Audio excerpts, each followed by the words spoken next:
Hey guys, Nick Espinoza, your chief security fanatic here. And today we're talking about apps and specifically what you would pay month to month to use an app. And the reason why we're talking about this is this kind of came to light, I would say, during Mark Zuckerberg's testimony in the Cambridge Analytica scandal last year, where people floated a thing, well, if maybe they made Facebook 100% private and could guarantee it, haha, you would pay a monthly fee for it. And Mark Zuckerberg himself said in front of Congress, well, there will always be a version of Facebook that is free, alluding to the fact that maybe they're playing around with basically paying for this. Well, some numbers are in, and I think this is actually rather fascinating. And so this is coming from MacGuffin. I read this in PC Magazine, but MacGuffin is the one that did a survey of people to see how much they would pay month to month for basically for a service. And so the number one service out there, meaning those that would pay the most, 72% said they would pay, and the average they would pay is $4.20 a month for YouTube. Apparently, content is king. Google Maps follows at a 78% approval rating. I'm the first to admit I use Google Maps as well, but $3.48 a month, and on. Google Drive, etc. Facebook, 64% say they would pay for Facebook at $2.92 a month. LinkedIn, which some of us actually pay, I think, a lot for per month, but the average person that's using it for free basically would say 79% of them say they'd do it for $2.84. FaceTime, Reddit, Venmo, Instagram at $2.56. WhatsApp, people would use WhatsApp, even though we now know it's insecure. 89% say yes, they would do that, and they're paying $2.38 a month for that privilege if they wanted to do that.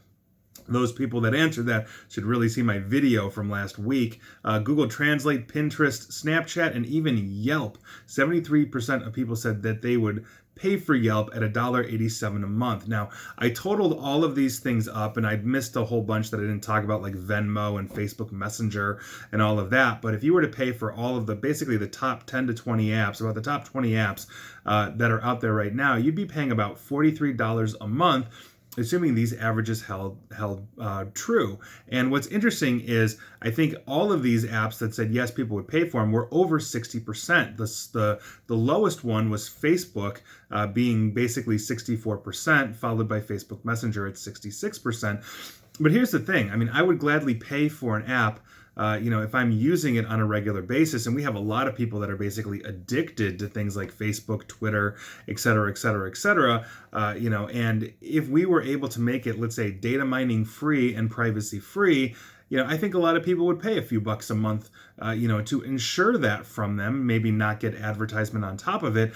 The problem, though, is that the trust that we have with these massive social media platforms is at an all-time low. We have consistently found out that they are data mining us, or they're selling it to third-party advertisers, or they don't know how many developers have gotten into the back end, third-party developers have gotten into the back end and are data mining us. And on and on and on. And so the problem that we have is that we can't really trust these platforms anymore, and most people don't, but most people still use them. I see every day, on social media, Facebook and stuff like that, people still posting just deeply personal information using as their personal therapy group. And while that's fine, I mean, we're adults, we can use our brains and we can make our own choices, but if you're informed that, you're being just deeply violated in privacy, there are some people that don't care, and there are some people that do.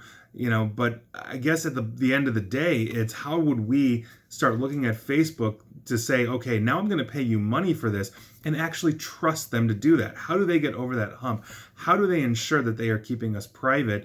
They can list out a whole bunch of different ways that they can encrypt us or secure us or whatever, and then there's a whole bunch of different ways where they can decrypt us and simply read it. And so I think that's going to be a major problem as we are looking, let's say, at an industry that is shifting towards a pay-to-play model, and what features will we be getting, and what will they be removing that we don't like. And I think that's an important thing to talk about. But when most people are saying, you know what, I'm willing to pay like $4 a month for YouTube, and I think people are paying more for that right now for like channels and subscriptions, or even $3 a month or so for Facebook, I think it really behooves them to ensure that what they are going to be doing is private.